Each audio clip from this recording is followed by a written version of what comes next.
Hi hello నమస్తే, నేను మీ కట్టా కార్తీక్.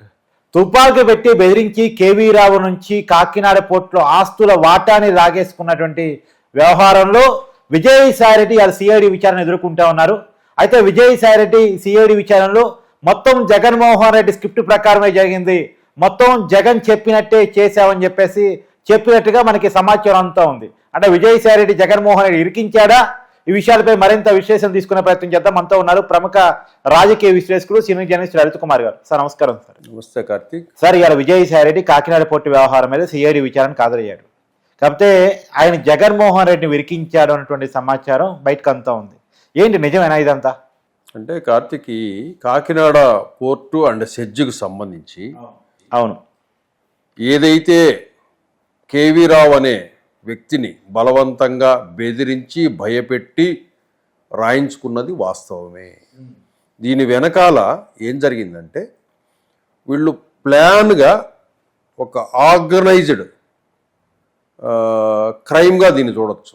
ఎట్లా అంటే, అధికారం చేతిలో ఉంది కాబట్టి ఫస్ట్ మీ సంస్థల మీదికి అధికారులను ఉసుగొలుపుతాం. అధికారులను ఉసుగొలిపి మీ సంస్థలో ఈ తప్పులు ఉన్నాయి, మీరు ఇవి చేశారని చెప్పేసి అధికారులు ఒకటి చేసి తర్వాత బెదిరించడం ప్రారంభిస్తారు. అంటే ఫస్ట్ రూప్ హోల్స్ కనిపెడతారు, తర్వాత రూప్ హోల్స్ చూపించి బెదిరిస్తారు. బెదిరించి ఏం చేస్తారంటే, దీని వెనకాల ఎవరు ఆపరేషన్ అంతా వీళ్ళు నడిపిస్తుంటారు, బ్యాక్ ఎండ్ అంతా వీళ్ళే ఉంటారు, వీళ్ళకి తెలీదు. ఆ విధంగా ఈ కేవీ రావుని ఈ విధంగా చేసుకొని వచ్చేసి, మీరు ఇందాక అన్నట్లు 2500 కోట్ల రూపాయలు, దానికి విలువైన దాన్ని 400 కోట్ల రూపాయలకి 492 కోట్లు షేరు రాయించుకున్నారు.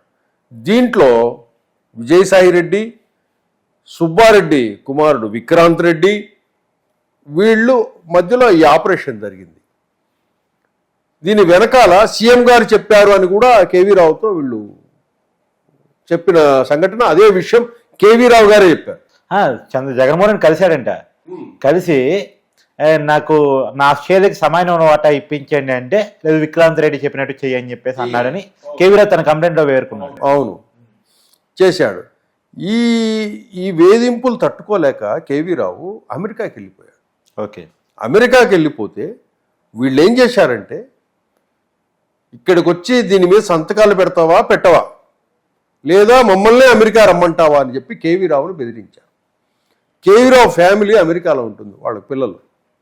కేవీరావు ఏం చేశాడంటే, వాళ్ళు కనుక ఇక్కడికి వస్తే కనుక నా భార్య బిడ్డలను కూడా ఏమైనా చేసే అవకాశం ఉంటుందనే ఉద్దేశంతో కేవీరావే అమెరికా నుంచి వచ్చి ఇక్కడ ఈ తతంగం అంతా పూర్తి చేసి ఈ విజయసాయిరెడ్డికి సంబంధించిన అరబిందో ఏదైతే ఉందో దానికి సంబంధించి ఆ ట్రాన్స్ఫర్స్ అన్ని కూడా దానికి చేశారు. అరవిందో రియాలిటీ.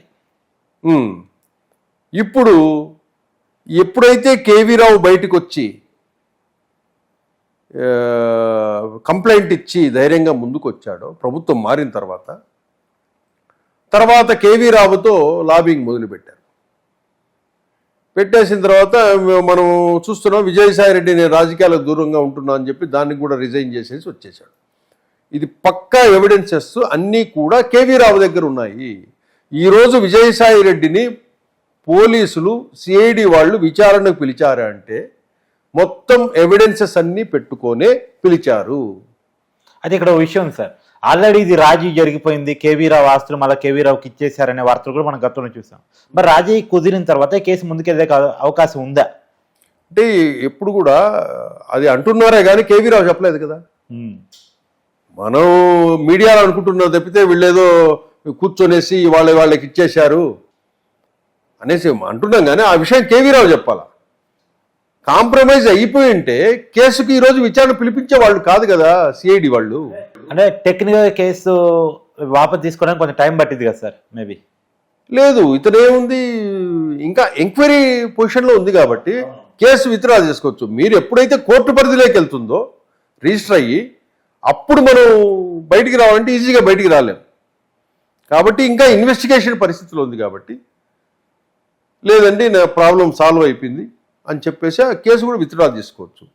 అంటే నాకు తెలిసి ఈ వ్యవహారం ఏమీ జరిగినట్లు లేదు. కాబట్టి ఈరోజు విజయసాయిరెడ్డిని విచారణ పిలిచారు. ఇన్ని రోజులు ఎందుకు పట్టిందంటే, కేవీ రావు కూడా ఆయన ఇచ్చి 2-3 నెలలు అవుతుంది కంప్లైంట్ కూడా ఇచ్చి. ఈ 2-3 నెలల్లో ఆల్ ఎవిడెన్సెస్ను సిఐడి వాళ్ళు సంపాదించి పెట్టారు. అవును. ఫోన్ కాల్స్గా కేవీ రావుకు సంబంధించిన ఫోన్ కాల్స్ కానివ్వండి, కేవీ రావు చెప్పినట్లు ఆ రోజు జగన్ ఇంటికి వెళ్ళాడా లేదా అని గూగుల్ టేక్అవుట్ కానివ్వండి, ఏమి ఆ జగన్ ఇంటికి వెళ్ళినప్పుడు అక్కడ ఎవరైతే ఉన్నారో, విక్రాంత్ రెడ్డి ఉన్నారా, విజయసాయి రెడ్డి ఉన్నారో, ఎవరెవరు ఉన్నారో అని వాళ్ళ మొబైల్ టవర్స్ కూడా ఆ ప్లేస్లో ఉన్నారా అనేది టెక్నికల్ ఎవిడెన్స్ తీసుకుంటారు. అవును. ఎందుకంటే ఇది చిన్న స్కామ్ కాదు కదా, చాలా అతిపెద్దది స్కామ్ ఇది. అంటే కాగా ఒక పోర్టుకు సంబంధించిన కొన్ని వేల కోట్ల రూపాయల వ్యవహారాన్ని వీళ్ళు ఇట్లా చేసుకున్నారంటే. కాబట్టి ఈ సాక్ష్యాధారాలన్నీ సిఐడి దగ్గర ఉన్నాయి. వాట్సాప్ చాటింగ్స్, ఏ రోజు అమెరికాకి వెళ్ళాడు, ఏ రోజు కేవీ రావు మళ్ళీ దిగాడు, ఆ మధ్యలో ఫోన్ కాన్వర్జేషన్స్ ఏం జరిగాయి, విక్రాంత్ రెడ్డి కేవీ రావుకి ఎన్నిసార్లు ఫోన్ చేశాడు, అట్లాగే వచ్చిన తర్వాత ఫ్లైట్ దిగిన తర్వాత ఎన్ని రోజులకు ఇతను వాటి మీద సంతకాలు చేశాడు, ఈ ఎవ్రీథింగ్ కూడా ప్రూఫ్స్ అన్నమాట. దీంట్లో నుంచి తప్పించుకునేదానికి లేదు.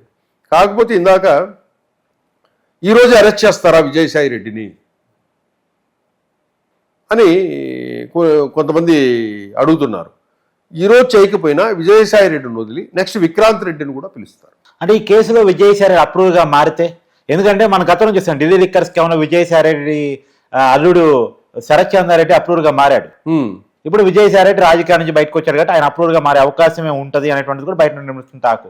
ఇప్పటికే జగన్మోహన్ రెడ్డి చెప్పాడు, జగన్మోహన్ రెడ్డి ఆదేశాల మేరకు అంతా జరిగింది అనేటువంటి చెప్పాడు అనేటువంటిది. అప్రూవ్గా మారుతాడు అంటే కనుక మనం ఏంటంటే మారచ్చు కూడా. ఎందుకంటే అరవిందో సంస్థ తన అల్లుడికి సంబంధించి, అవును, ఇతను చేసిన పనులకు వాళ్ళ అల్లుడు కూడా ఆ సంస్థ కూడా డ్యామేజ్ అయ్యే అవును ఇది ఉంది. కాబట్టి ఈయన అప్రూవర్గా అయినా మారచ్చు. కానీ అప్రూవర్గా మారుతా తర్వాత విషయం అది.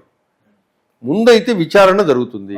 ఇప్పుడు విక్రాంత్ రెడ్డిని పిలుస్తారు, విక్రాంత్ రెడ్డిని అడుగుతారు, అన్ని ఎవిడెన్సెస్ దగ్గర పెట్టి అడుగుతారు, అసలు ఏం జరిగింది కనుక్కుంటారు. ఆ రోజు జగన్మోహన్ రెడ్డి దగ్గర కేవీ రావు వచ్చినప్పుడు మీరంతా ఉన్నారా అని కూడా అడుగుతారు. ఉన్నారు అని చెప్పాలి, లేదా లేరనన్నా చెప్పాలి. లేరని చెప్తే కనుక వీళ్ళు ఈ టెక్నికల్ ఎవిడెన్సెస్ కేవీ రావు ఏ రోజైతే చెప్పాడో ఆ రోజు ఎవరెవరు ఇక్కడ ఉన్నారు, గూగుల్ టేక్అవుట్ తీస్తారు, మొబైల్ టవర్స్ లొకేషన్ ప్లేస్లో కూడా అది టెక్నికల్ ఎవిడెన్స్ తీసుకుంటారు, తీసుకొని కూడా ప్రశ్నిస్తారు. కాబట్టి ఇది అతిపెద్ద కేసు. కాబట్టి నాకు తెలిసి ఈ 2-3 నెలల్లో సిఐడి దీని మీద బాగా వర్క్ చేసి సాక్ష్యాధారాలన్నీ సేకరించిన మీదటే విజయసాయి రెడ్డిని పిలిచారు అని నాకు అనిపిస్తూ ఉంది. విజయసాయి రెడ్డి తర్వాత ఏం చెప్పారో చూసి రేపు ఎల్లుండో విక్రాంత్ రెడ్డిని కూడా పిలిచే అవకాశాలు ఉంటాయి. కాబట్టి తొందరలోనే ఈ కేసులో అరెస్టులు కూడా జరిగే అవకాశం ఉంది. కార్తీక్, అంటే వైవి సుబ్బారెడ్డి కొడుకు విక్రాంత్ రెడ్డి అరెస్ట్ అయ్యారు. విక్రాంత్ రెడ్డి అయినా వీళ్ళే కదా పాత్రధారులు ఉన్నారు. వీళ్ళని అరెస్ట్ చేస్తే వీళ్ళు ఏం చెప్తారో చూసిన తర్వాత ఈ కేసు జగన్ వైపు తిరిగిందనుకోండి, ఒక ముఖ్యమంత్రిగా మీరు ఆ రోజు మీరు తెలిసి విక్రాంత్ రెడ్డి ఈ కేసులో నిందితుడుగా అవుతాడు. అప్పుడు విక్రాంత్ రెడ్డి నిందితుడు అయినప్పుడు మీరు నిందితుడు చెప్పినట్టు చేయమని ఎలాగన్నారని ఆ రోజు జగన్మోహన్ రెడ్డి కూడా ప్రశ్నించేదానికి నోటీసులు కూడా ఇచ్చే అవకాశం ఉంది. అంటే జగన్ కూడా అరెస్ట్ చేసే అవకాశం కూడా ఉండొచ్చు. నోటీస్ ఇస్తారు ఫస్ట్ అదేలేండి, విచారిస్తారు. మీరు ఆ రోజు ముఖ్యమంత్రిగా ఉన్నప్పుడు ఇతను చెప్తున్నారు, మీరంతా కలిసి ఉన్నప్పుడు విక్రాంత్ రెడ్డి చెప్పినట్టు చేయండి అని మీరు ఎందుకు ఇచ్చారు ఆదేశాలు? దేనికోసం ఇచ్చారు? ఈ విచారణలో పోలీసులు కూడా ఆయనకు నోటీసులు ఇచ్చే అవకాశం ఉంటుంది.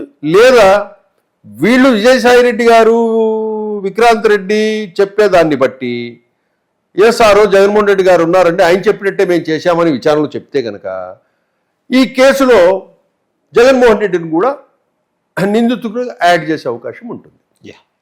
Thank you sir. Thank you.